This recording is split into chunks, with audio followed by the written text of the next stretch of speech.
Ladies and gentlemen, welcome to the first panel of Robotics Strategy Forum 2021, where we'll discuss the global chip shortage and how Bulgaria and the CE in general can use the opportunity to enhance their productivity forward. Joining me for the panel are Mr. Angel Uzunov, who is a member of Strypes, a company which does predictive maintenance for one of the major players in the field of chip manufacturing. Mr. Statev, who is the chairperson of the supervisory board of Sofia Tech Park and founder of a company acquired by one of the leading global foundry companies. And Mr. Krasimir Petkov, who is the founder and CEO of Milara International, a company which is active in semiconductor robots and semiconductor automation technologies. Gentlemen, I did a brief introduction for you, but can you introduce yourself and say a couple of words about your projects this year and what your focus is? If you want, you can start. You go ahead. Okay. Hello, my name is Angel Uzunov, and I'm a group manager at Strypes. Strypes is a company which is owned by the ICT Holding in the Netherlands, and in Bulgaria we have offices in 3 locations: Sofia, Plovdiv, and Burgas.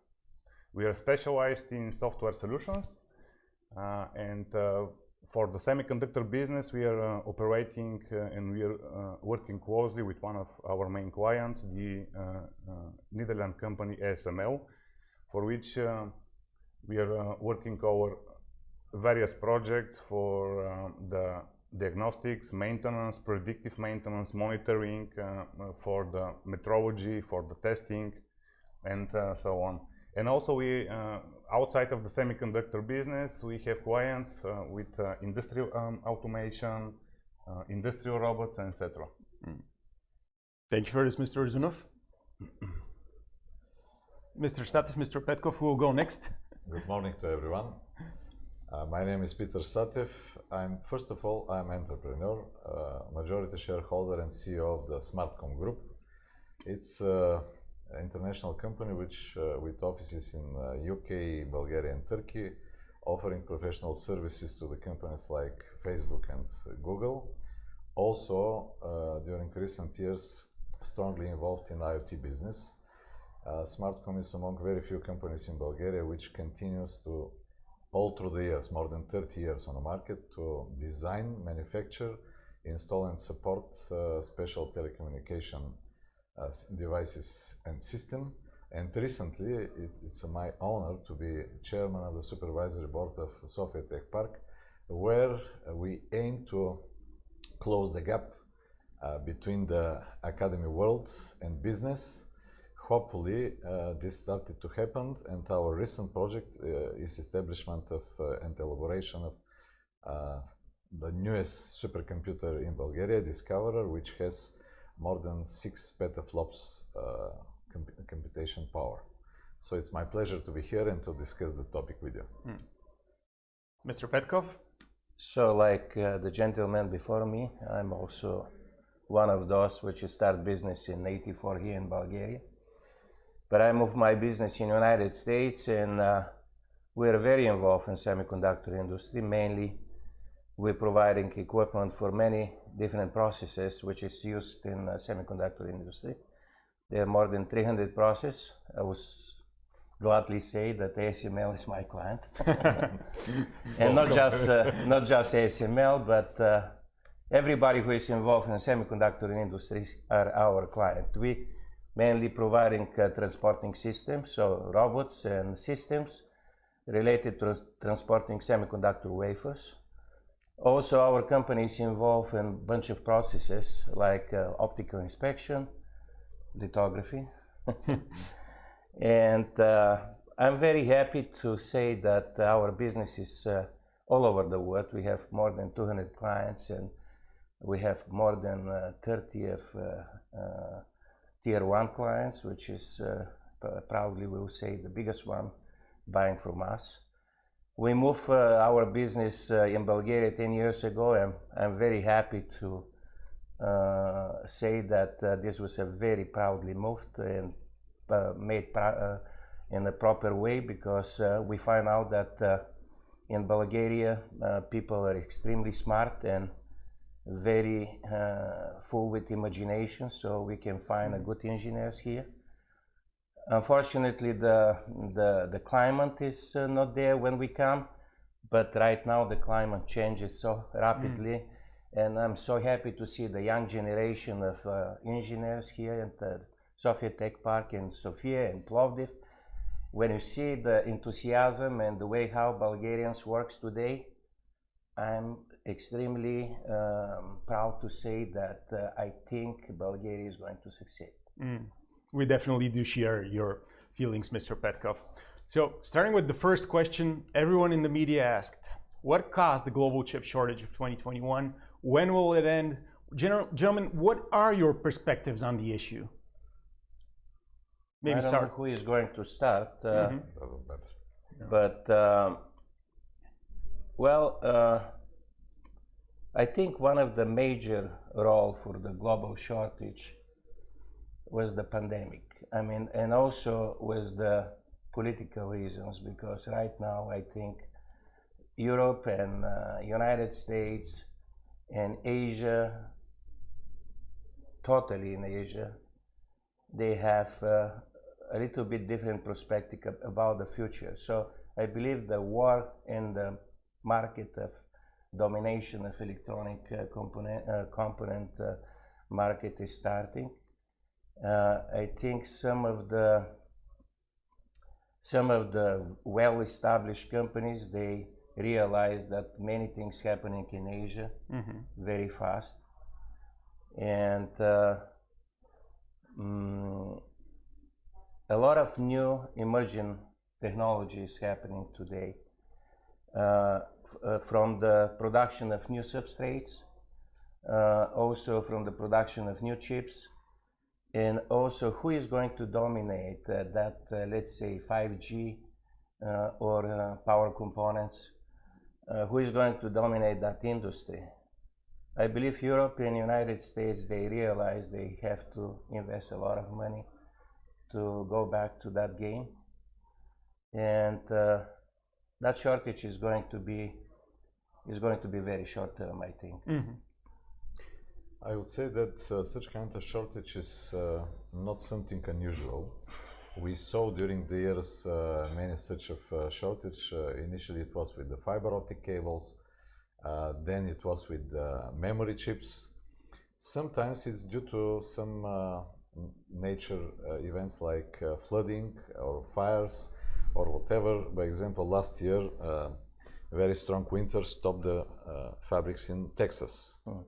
Then the fire in Japan stopped their fabrics for microcomputers, for system on chips. So sometimes it's, and especially now, my understanding, it's a kind of collaboration among many factors. From one side, pandemic, no doubt. But from other side is a rising demand for microcontrollers. Think about so named hype around IoT. We are trying to put microcontrollers everywhere. Even some people predict that we will inject some kind of microcontrollers recently in our bodies. So from one side, demand is rising very strong. We really are trying to put microcontrollers everywhere due to this very strong push for digitalization of everything. Digitalization of of cities, of industry, of our life, social environment. So demand is very strong, and from others' point of view, this shortage is not from today, even not from yesterday, because in 2019 and early 2020, it was the first sign that 200 millimeters wafers, it was a shortage already at that time. So demand, pandemic, and some natural events, some accidents, all of them as a combination put us in the situation today. And there is one more factor which I do believe is a kind of speculation. As I mentioned, my companies are designing and producing equipment. In some of the cases, when we're talking about the big amounts, we produce in China, adding software in Bulgaria. and then shipping everywhere. So what's happened is that 2 years ago, €1 pallet was not pallet but container cost, not cost but price was roughly $1,700. Today is 10 times higher, 1,700. So combination of factors which cause this shortage, but I don't think there is a place for panic. Even some big vendors promise delivery time of 22 weeks or even more. All this will pass very soon, as both Europe and US are massively investing in microelectronic fabrics plants. By example, only Bosch invested 1.5 billion in their new fabric in Dresden under the Silicon Saxony initiative. So I do believe we need to continue to develop our society and business, and soon this shortage shall be, we will find workaround. Yeah, absolutely. And maybe just to add on top of what we heard, I think that the chip shortage started years ago. It's not from yesterday. And yes, the corona pandemic for sure strengthened this, the whole situation because of the increased demand of, the mankind for electronic devices. As you know, our colleague said, the IoT sector, where we literally want, to be connected into the network all the time. Now working from home or going to the office, we want to control our heating system, our cooling system, even our refrigerator. So, this eats chips. This needs chips. But if we look to the past, in 2000 there were 25 companies which were involved in the fabrication of high-grade technology microchips. Within the years, the number of companies which were investing money in building new foundries basically started to decrease, because the economical factor was very, very strong and very high. To build a modern foundry to produce high-grade technology microchips cost a huge amount of money. So in 2000 we had 25 companies. Today we had, let's say, 3 companies which are building foundries in the high-level segment. And those companies are Intel, TSMC, and Samsung. So you can imagine that today the mankind needs 700 billion microchips per year. Indeed. For smartphones, for computers, for IoT devices, for the smart cars, for the military industry, for the aerospace industry, everywhere. 700 billion. And this demand is growing every year with 12%. And now we have 3 companies which have foundries in this high-grade segment of microchips. So my prediction is that the crisis with the shortage of microchips is not going to end tomorrow. It's going to continue, and it's going to continue because the demand of the mankind for microchips, for high technology microchips, will also grow. The supply chain for the semiconductor business is the most complex in the world. This is the most complex business. The supply chain is crazy, literally crazy. I will give you this example.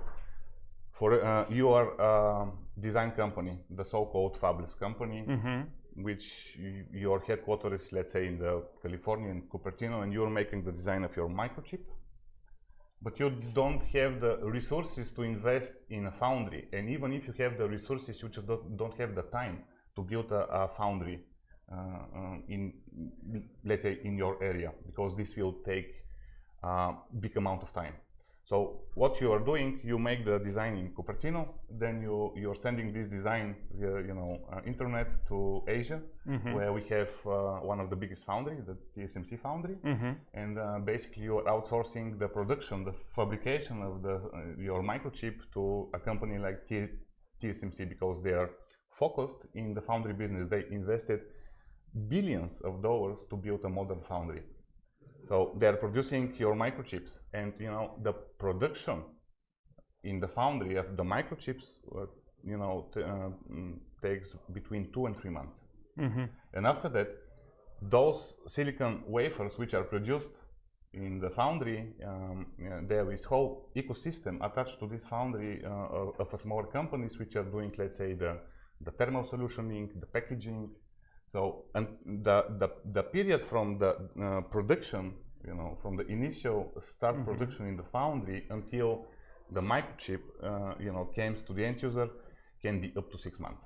And now we are talking about 700 billion microchips per year, which means that every person on this world is using 128 microchips per year. I think that. Well, can I say a few words, because the gentleman describing the classic structure and the classic problem of a semiconductor industry. The major problem of a semiconductor industry is that few companies can spend that much money to innovate and to produce, because just think about it, there are 300 or 400 processes, which every one is extremely expensive. So the one foundry in TSMC maybe costs $20 billion. So also the ecosystem around packaging, ASE Spill, this is the major big company which is doing the packaging. They start moving a lot of production right now in China. But also this factory costs a lot of money. Every new design requires brand new line. So this means immediately new equipment. I've been in TSMC and the entire floor full with production lines with all equipment all over the world, and they don't know how to use it anymore because that production stopped. These have to be pulled out for the new equipment. So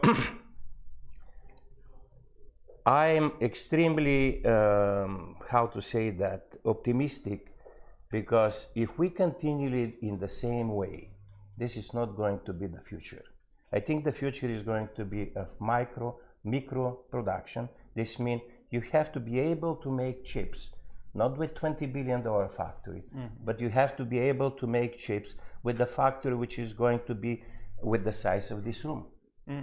And it's a new way of doing this. Our company is extremely involved in this kind of stuff. Also, we're talking about another production. We're talking about nanotechnologies. Technology which is going to change the world of microchips also. And I believe these two methods, they're going to change a lot of things for the future. It's why, where is the vacuum? Vacuum is always filled up with something new. So I believe the human beings, we're going to find a way to overcome this. So one question we've received as far as the association from most of the media, since there's a shortage, why can't we have a chip manufacturer in Bulgaria? Why can't we attract a foundry in Bulgaria? Very beautiful question. And I would like this gentleman to talk about it, because he knows about the semiconductor industry in Bulgaria. Maybe he knows that in 1984 Bulgaria produced more computers than the entire world together. Absolutely. Maybe he remembered that Bulgaria was maybe giving a lot of robotics in this planet. I was very proud to say that my professor, Mr. Konstantinov, is the guy who did the 7 structures of the robots, which after this was used all over the world. And unfortunately, we screw up pretty good. So let's see. All this disappeared, unfortunately. Yeah. All this disappeared due to our, let me say this way, our unpreparedness to live and work in open market conditions. And there are a few more factors, but let's talk about the future. To have a foundry in Bulgaria, I don't believe. First of all, 2 factors. First of all, incredibly high investment. I mentioned under the Silicon Saxony initiative in Dresden, Bosch invested in built new fabric, 1.5 billion euro. TSMC 20 billion. Intel over than 20 billion, two factories in US. So this is out of the ability of Bulgaria, and even the France or Germany or UK, they struggle to build something similar, but still not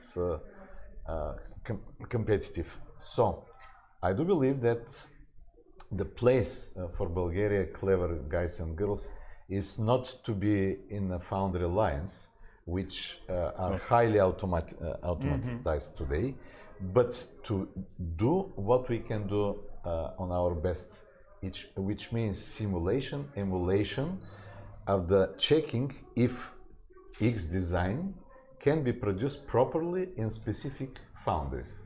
So this is the process which takes a lot of time, a lot of effort, and there is a lot of opportunity for automation. So it's a kind of programming work, but you need to understand physics, you need to understand technology, you need to understand circuit theory. So complex knowledge, in which I do believe is the future of Bulgaria semiconductor industry. But not just this. I believe Bulgaria have a lot of opportunity in the field of automation. Oh, of course. We, especially, for example, our company, we're reaching all over the world clients. We have so much orders all over the world right now, we cannot even fulfill that. Right now, as we talk, we're working for 50, 60 different projects. So I think automations, robotics, I mean, the gentleman is talking about the software. So semiconductor software is multi-layer. Down there on the chip level, after this you have something which creating kinematics for different robots and all this stuff. After this you have a firmware which is running a system, and this system is inside of the factory, and because in the factory it's a fully automated factory, so it's calling front-end software, which front-end software is connected to a centralized computer. So we can manage that portion very good. Absolutely. And I believe if Bulgaria have to play some sort of role in that, absolutely. Software portion of the semiconductor automation, Right. plus hardware portion of the semiconductor automation related to different processes. Example, Holland is not a semiconductor company, but Holland holding one of the most successful companies in semiconductor world, which is doing lithography. There are no semiconductor factory in the world that's not using ASML lithography tools. Exactly. And they start from nothing. They start from zero. I will mention only one thing. Morris Chain, who started TSMC, he started TSMC also with nothing. He was American, he worked in Texas Instruments, and he went to Asia to start semiconductor production in the country which first he went to China, and he realized China, it's impossible to do this because Chinese are not disciplined like Taiwanese people. In order to have a factory which is going to produce 99% yield, you have to have first the infrastructure, you have to have the people who are disciplined to do that, and you have to have that infrastructure with Taiwan was offering to Morris Chain to start TSMC. And I believe... Sorry to stop you, but TSMC started in their high technology park, south of Taipei. Exactly. So this is what I want to do the connection. Right. And he have only one idea. He says, everybody who design chip, they're going to work for me. So think about this. That's right. Why not in Bulgaria the same idea, the same start, which is going to bring here something which nobody else have? Nano, micro technology, automation. We can take that part of the world very easy, but we have to realize how to do it. And now there are going to be a lot of companies like Qualcomm or anybody else like in the old day, Delphi, which cannot invest that big money on the fabs. That's why they went to Taiwan. So to elaborate a bit more, what niches can Bulgaria exploit in the field of semiconductor manufacturing? Should we design game chips? Should we focus on 5G chips? Should we focus on do you have any ideas which type of niches can be developed here in the semiconductor industry? Go ahead. Okay, so if I cannot, let's say, another perspective over the topic, because gentlemen were talking about Taiwan, and can we build a foundry business in Bulgaria? The Taiwan economy is built around the semiconductor business. The whole country, the whole government is supporting the semiconductor industry there. But start from farming. It starts from farming, to exactly. Semiconductor. True. And so what they do is with one person vision. Yes, the semiconductor business there, they have a whole ecosystem of supporting businesses which are basically supporting the semiconductor. The education system, even in the early high school, they have topics like electrical engineering and all those kind of stuff, and this is how basically the country is supporting the development of this segment. Because you can have all the resources in the world, like money, like the people. For example, China, they're extremely good in the mega projects, right? Indeed. But if you don't have the brains, if you don't have the domain expertise, you cannot just jump in the semiconductor business from tomorrow. It will just take time. And some of our opportunities where we can basically be very creative and innovative. In the beginning, I said that the semiconductor supply chain is extremely complex, the most complex in the world. So now you can imagine that those big names, those big companies, they're focused in manufacturing semiconductor manufacturing equipment, materials, and all those kind of important things, which are involved in the semiconductor manufacturing process.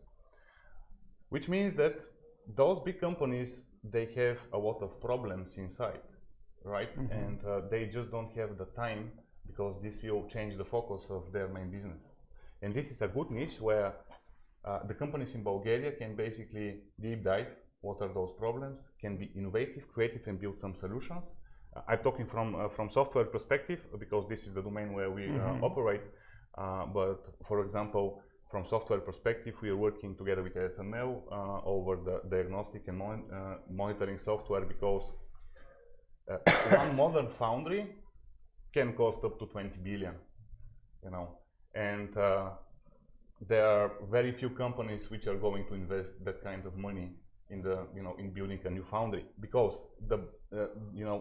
there is one factor which is the brutal economical factor. After 5 years, this foundry will be already outdated because the technology is shifting, right? So yeah, you don't need just the resources, and if you build this foundry, if you invest those 20 billion, this means that this fabrication need to work 24/7. And they need, to sell the products with a high premium in order, to have a good margins. And that's why we are focusing in building diagnostic, monitoring, predictive maintenance solutions, because we need to keep those machines, those semiconductor manufacturing equipment up and running day and night. Because this is how the game works. The demand is huge. Manufacturing facilities are, let's say, not enough today. And hopefully, I really hope that now America is going to invest up to 50 billion in semiconductor and battery businesses. Even they're okay to offer companies like Samsung and TSMC to build factories on, in America, because America, Europe, China, everybody, the big countries, they want to build independence from semiconductor manufacturing. Digital independence. Exactly. Indeed. Mr. Statev, are we overlooking some niches? Can we see additional opportunities for semiconductors here in Bulgaria? We don't need to guess. Hopefully, we continue to live in open world. Even the pandemic put some limits, some borders, but generally said, we're still living in a global world, and the young entrepreneurs needs to do only one thing. First of all, to be well educated, and second, to keep their mind and eyes open. I completely agree with my colleagues here that there are two approaches. One, to build new based on the domain knowledge you have. This is a classical approach, possible. But there is also another one approach, to start from zero and to make a breakthrough. And let me to give you an example. Games. Before 2000, no one was doing games in Bulgaria. In 2000, in my company, former company, we built the first computer games in a formal social pact. Today, how many games company we have? It's a business. And there are very huge companies and there are presence of international players. So again, instead to guess where to go and what to do, there are alternatives. One, to be someone with the visionary and to be supported on the political level, which doesn't happen during recent years. And second, global open market and entrepreneurship, which actually builds the modern ICT industry in Bulgaria, hopefully without too many involvement of the state. So, well, I want to say something which is, I'm listening what he says. He says almost impossible to build semiconductor factory in Bulgaria. I think everything is possible. It's like a sport. You can win only if you dream big, if you make big. My company starts from nothing.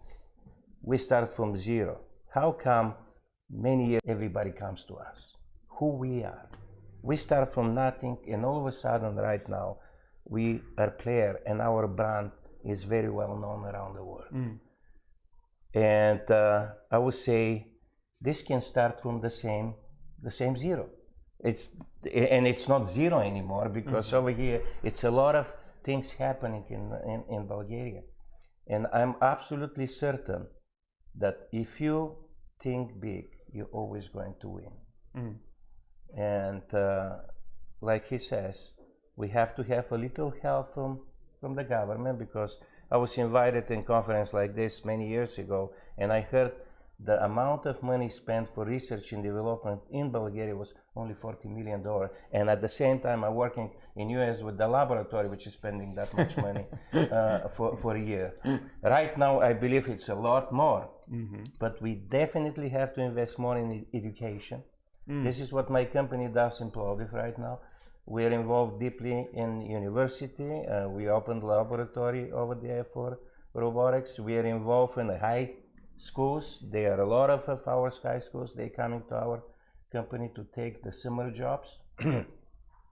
Also, right now, with the help of the Ministry of the Education, we're starting a new school. We're opening a new discipline in Plovdiv for electromobility, because we start doing electromobiles also, you know. So I think it's a lot of opportunity right now in our country to get involved in a semiconductor recovery in Europe, because there's going to be a lot of need. I mean, a lot of need of automation and a lot of need of a company which is satellites around the big companies. ST Micro exists, Infineon exists, Bosch exists. They're going to grow up more. So there's going to be a lot of need of production of process equipment, which we can take over here. Nice. So what should be the role of the state in enhancing the semiconductor industry? Mr. Statev, you mentioned that it should not interfere, but what should be the role? Investing in education, providing infrastructure, or something else? I do believe that the role of the state is very simple. Need to provide clear rules, stable rules. Environment. Education, basic education, yes, it's something that state must ensure. But then the specific shall be taken on the shoulders of the business, of industry. As my colleague here provoked me to remember, during late 80s, even all the problems, there were a few very big successes of Bulgarian industry. Taken some markets on North Africa, in Gulf area, in Asia. Why? Because at that time it was something which we today name clusters. DESIO state organization, which collect all the necessary power starting from education, but also marketing, sales, production, everything. So it's like a boxer with the kick. Now we have clusters. Do they work in Bulgaria? I would say no. So what shall be the role of the state again on a basic question? To provide predictable environment for a business and not to bother business. Mr. Uzunov, what should be the role of the state in promoting the semiconductor industry? Yeah, so that's a very interesting question. Just to add here, you know, let's see on this perspective. It is impossible to build a semiconductor foundry business tomorrow, from today to tomorrow, because it will take time. It will take a decade to do this. You know, purely from you know, even if we take the simpler factor, the supply chain, you know, the semiconductor equipment which you are going to need, you just need to wait on the line for this, because you know most of the companies already, you know, pre-sold years, you know, ahead semiconductor equipment. So it's impossible to do this from today to tomorrow. I didn't say that it is not possible to do this for the future. We just need to be patient and very focused in this direction. If we want, you know, to build a strong foundations of semiconductor businesses in Bulgaria, we need the support of the companies and the support of the government in the directions where we are going to need the infrastructure, we are going to need the education system to be updated and to be focused, you know, in the direction of semiconductor manufacturing processes, or even the semiconductor design processes. Why not? You know, let's not focus just in the foundry. There are so many opportunities where we can focus, you know, in the design, in the testing, you know, in the packaging, and etc. So yes, the government should basically support, should build a good and healthy and stable economic environment, good and let's say perspective education system to support the, let's say, the you know, to grow electrical engineers who will be interested to work in the semiconductor business.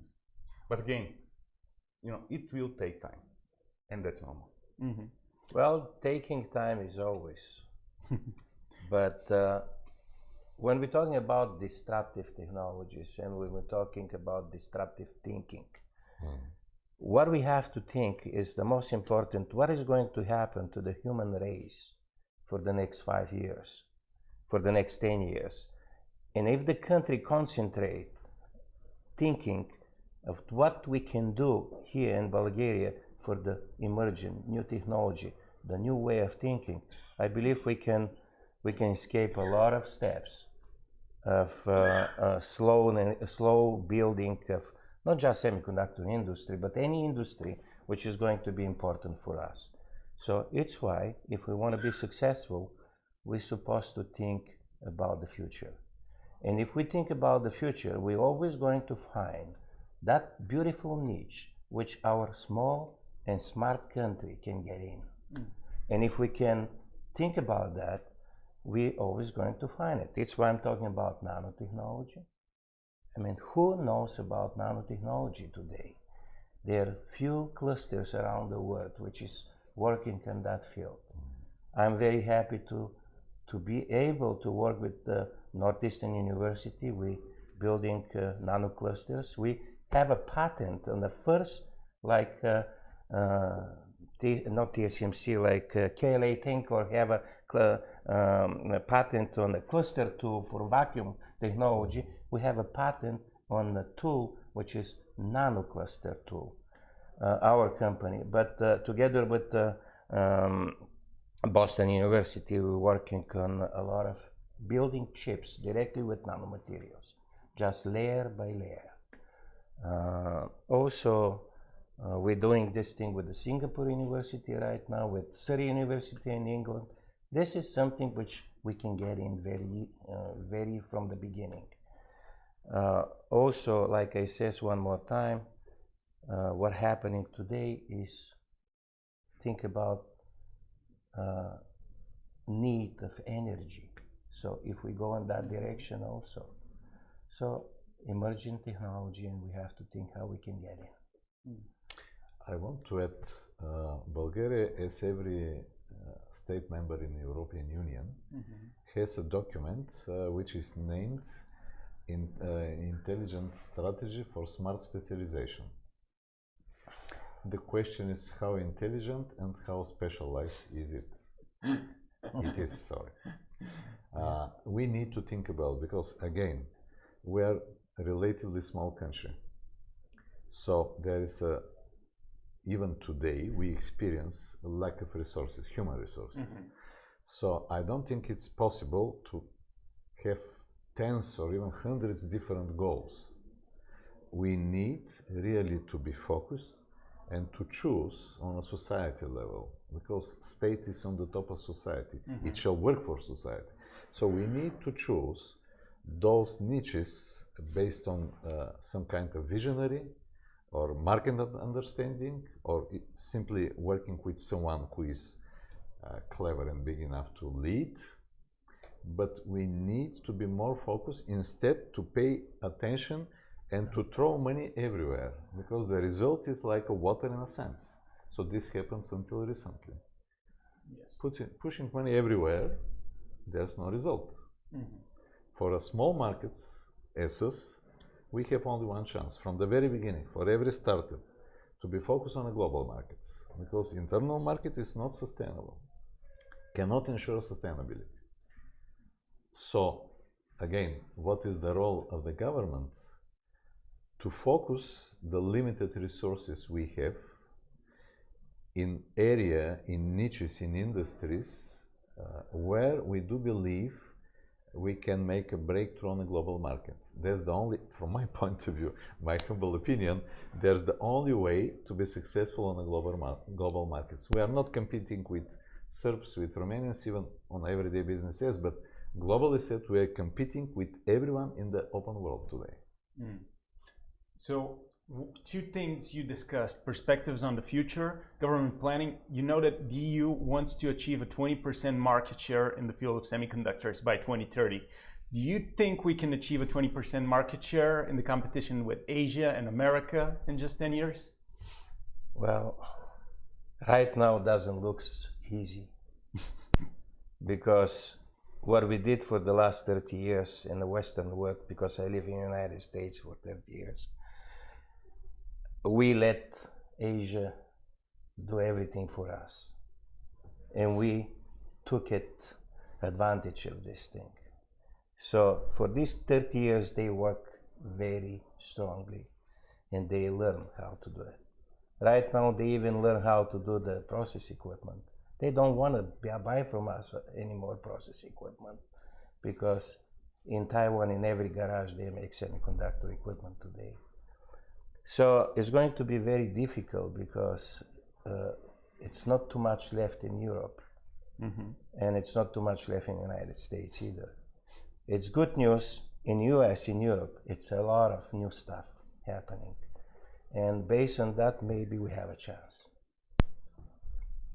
Europe is investing for a lot of times during last few frame period, 7 years frame period. It was few European level initiatives like Celtic and many others like Silicon Saxony or Grenoble, what is around Grenoble in France. I do believe we need, in Europe generally said, we need to be more effective in what we're doing. Much more pragmatic and less to spend attention and intention on rules and bureaucracy. The battle is a global battle, and if the two other competitors, Asia and US, are so pragmatic and effective, what we need to do to be better than them. Is it possible? We'll see. My belief is on a young generation which are coming and are ready to take a higher level of risk. Not to be this lazy, fully satisfied society, which are very attractive for people from Africa or from Middle East, but not effective from economical point of view. It's a really global question. It's very difficult to be answered. Yes, we have a chance, but we need to be much more pragmatic and effective. We have to learn how to work like Asians. So Europe today is already on the map of the semiconductor supply chain, and it's a key player. The most complex and the most expensive technology in the semiconductor manufacturing process, the lithography, mainly comes from Europe, from this company in the Netherlands, the ASML. So imagine that the whole semiconductor business totally relies on the Europe company to build faster those lithography systems in order those companies to be able to extend the foundries and to be able to take the current demand of the semiconductors. It's going to be challenging for sure to build 20% independence from the semiconductor perspective, but I can agree with the right focus, with the right support from the Europe government, and maybe with some collaboration with Asia, with United States, it can be achieved. For 10 years, I don't know, but for the future, for sure, it can. I heard that the 27 countries which is involved in European Union is going to borrow about $220 billion or euro to reinvest, to recover the semiconductor industry. This is going to be beautiful because it's going to boost a lot of technology, a lot of knowledge. And what happened with ASML, for example, how ASML survived, how ASML started and survived over the years. And right now they dominate around the world for lithography. But at the same time, ASML today are in very big in danger. There are a lot of Chinese companies which they're very close. ASML, they have a resolution right now of 5-6 nanometers, but the Chinese company, they going to 20 nanometers, which covers around 80% of the semiconductor needs of resolution today. And these companies are strong. They spend billions of billions of billions to get there. They don't have what the ASML have, but with more money they will have it, and with more time. So it's the same thing for any equipment made it in Kelly, Tencor, or companies in the United States, Lam Research. All the equipment we provide to, it's in the same in danger because they're going to learn how to do it. And we have a lot of chances again in new technology, new substrates, new way of architecture the chips, new technology to build every layer, new technology to build, for example, memory. Right now we're hearing about brand new technology to build memory chips and all this stuff. So I think Europe, as leading places of the research and development, Europe have a chance in that direction. One question to elaborate a bit. You know that the declaration of initially was signed by 13 countries in the European Union to enhance the semiconductor industry. Unfortunately, Bulgaria was not among the countries who initially signed the declaration. So should we sign the declaration for enhanced productivity and manufacturing in the semiconductor industry? And in case you have a perspective, why did not we sign this declaration? Because nobody comes out with the idea what can be happening in Bulgaria for that things. And if they're young people like you guys are the generation which is have to think about it. And we can help, but we have to find the idea, and we have to find with what Bulgaria can contribute to that. Completely agree. The reason not to be signed was very simple. It was not enough feedback from the industry towards Ministry of Transport, IT System and Communication, because they are responsible in the same group in European Union about the signing of the declaration, they missed to achieve enough feedback from industry, what the industry leaders want to do in this field in Bulgaria.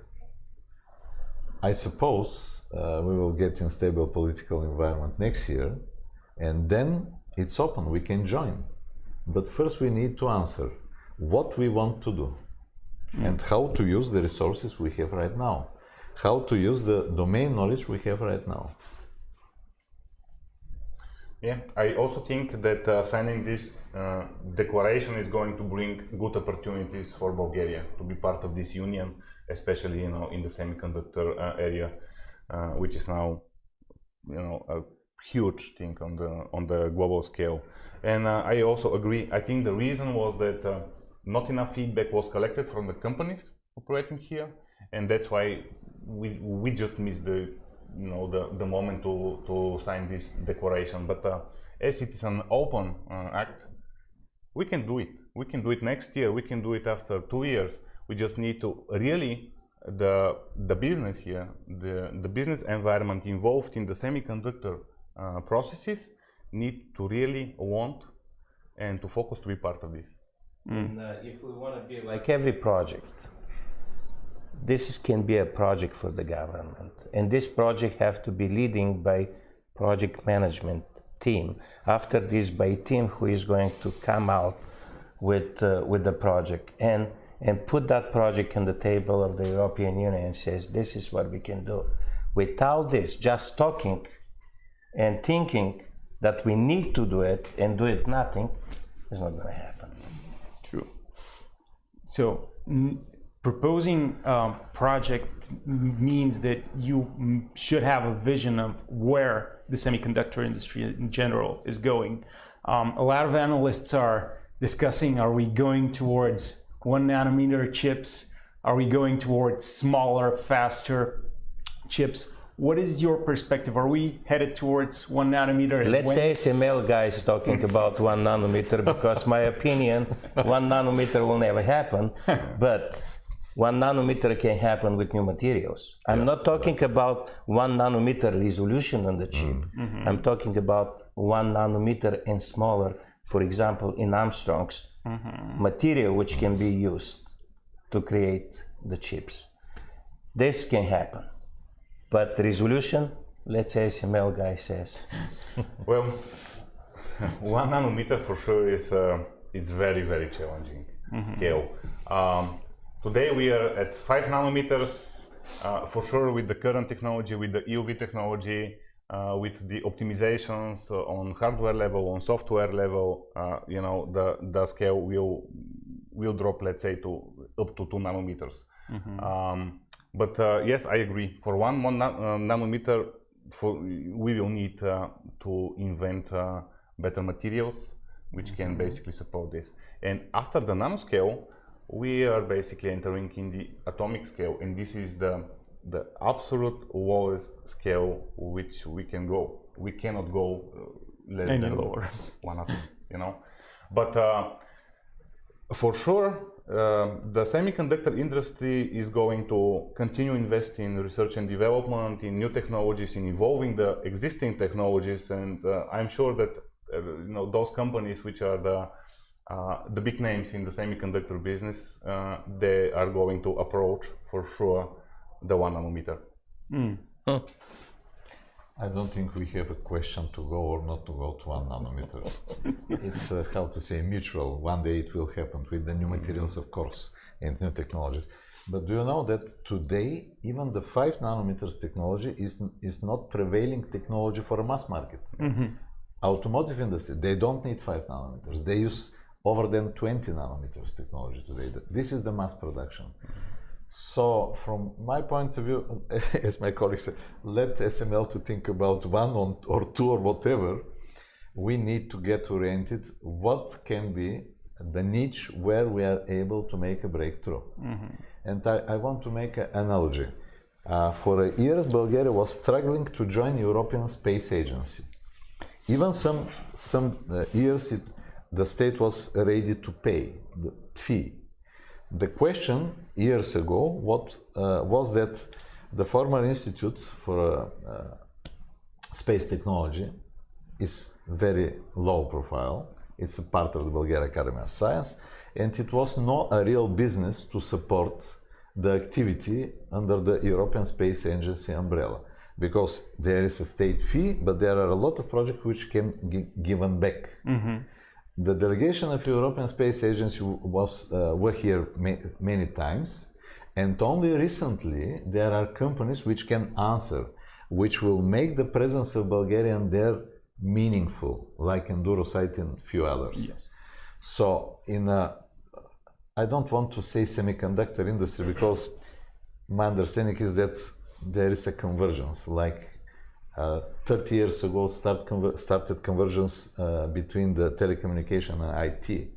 Now also there is a kind of convergence. So we need to make a national conversation under the umbrella, because we are talking about the long-term policy right now. We need to provide this platform for national conversation under the umbrella of those ministries which will be responsible, by example, for Digital Europe or any of the new programs, to make this national consensus, and then we will have a national policy. If not, we can continue like today, private entrepreneurship and trust, build it through the years. Is it good or not? It's possible, but the speed of development is not the speed we want to have. If we have a national consensus on, that's why I opened this question about the intelligent strategy for smart specialization. It must be really intelligent, not populist, and to be smart, taking in mind what is coming now, not what was 30, 40 years ago. It's a past history. The question is, first of all, to get understanding about the direction of market developments. Hopefully we have people all around the world, like gentlemen near me and many more, so we can collect knowledge, and then we can make very well informative decisions. So as a final note, discussing the future, what's coming, what is your perspective? What's coming in the coming years in the field of chips, semiconductors in the next 10 years, let's say? How will the supply chain change? What are your perspectives? How will the business change? Well, one side is making these chips more dense, with resolution have to go down. The other side is involving brand new materials on semiconductor industry, which materials are not normal materials, they are in different form. Also, like I said, new substrates, and these new substrates, for example, silicon carbide today is mainly used for a substrate of 5G components and power components. I think this is a huge future. And this does not require anymore that resolution, like he says. The resolution is from the 70s. And the same equipment can be used and making brand new components. Also, micro manufacturing, I think it's a big deal. Compound semiconductor, it's a big deal.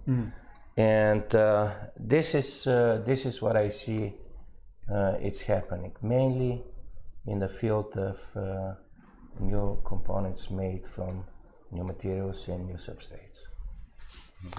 I want to add one more point, bionics. It's integration, collaboration between the real life substrates and electronics. First steps are done, it's coming, and this is very promising as an answer of a lot of questions and a lot of livings of today. Yes, technologies will follow the vision for what is necessary, what we need to live better or to save the planet. There is a lot of questions which need to be answered, and semiconductor industry will give a part of these answers. And there is, I fully agree, a lot of space. The only we need to do is to be well educated, prepare for the changes, and open-minded. Yeah, I totally agree. And to add here, I think that in the coming future we will see changes from design and architecture perspective, but also we will see changes in the supply chain. I mean, the companies will try to make the supply chain more controllable, and they will try to shorten the durations between the separate manufacturing processes in order to optimize and also the reaction towards the upcoming demand, because it will grow, and that's without doubt. Yes, from resolution perspective, I'm sure that those companies, you know, the big companies like Intel, TSMC, Samsung, ASML, and the big names, they will just go in the direction to lower the resolution even more, which most probably will interfere positively with other technical sectors around, like, you know, the scientific, the healthcare, and all those kind of stuff, you know, with some technical innovations, etc., which is great for the humankind.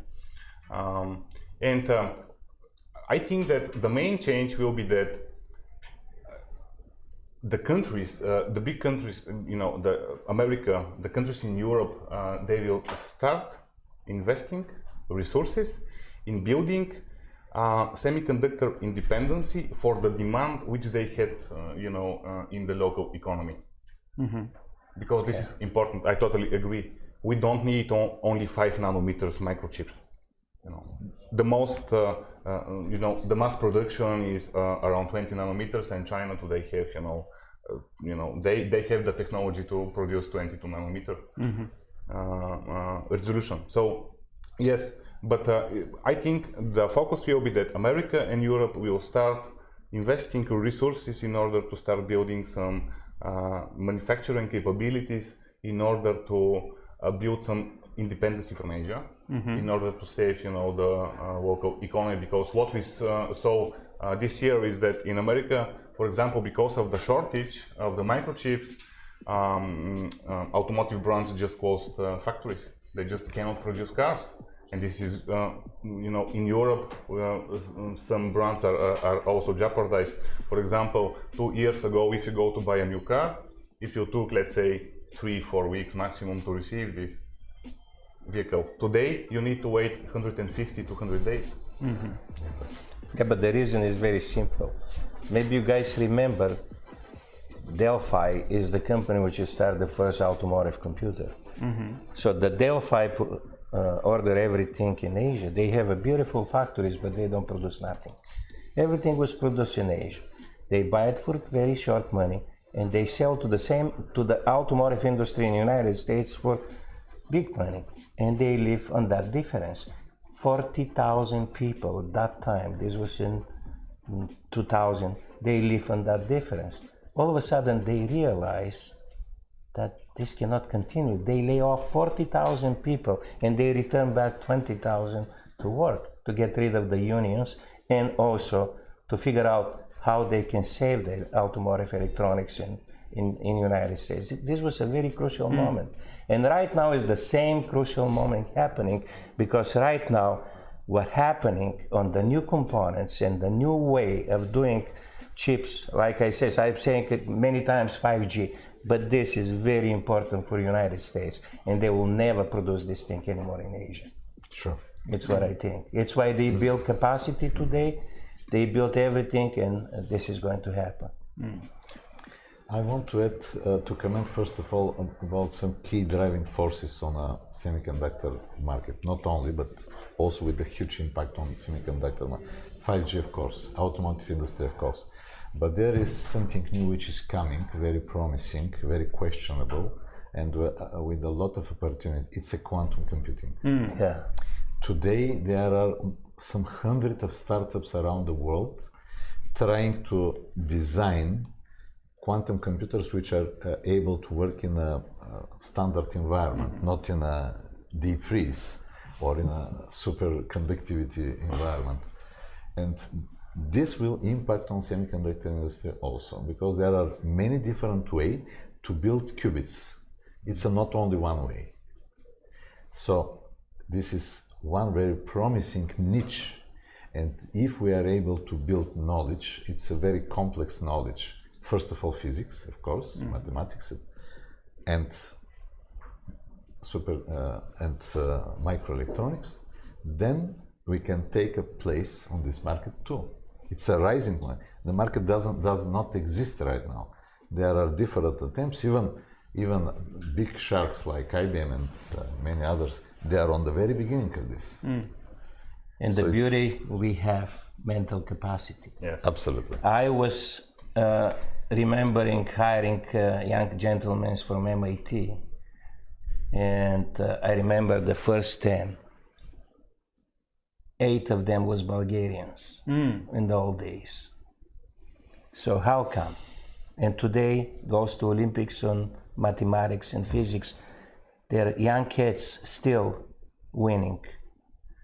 And based on few very, how to say that, very good people who teaching these young kids. We can lose that too if we don't continually doing this, because our nation is extremely easy, it is very flexible, too much imagination, and I believe this is where we have to work on it. Thank you very much, gentlemen, for the fruitful discussion. I'm definitely more optimistic about the future of Bulgaria after speaking with you. And gentlemen, thank you again. And dear viewers, stay tuned for the next panel where we'll discuss one of the technologies we mentioned here, namely batteries. Stay tuned for Robotics Strategy Forum Panel 2.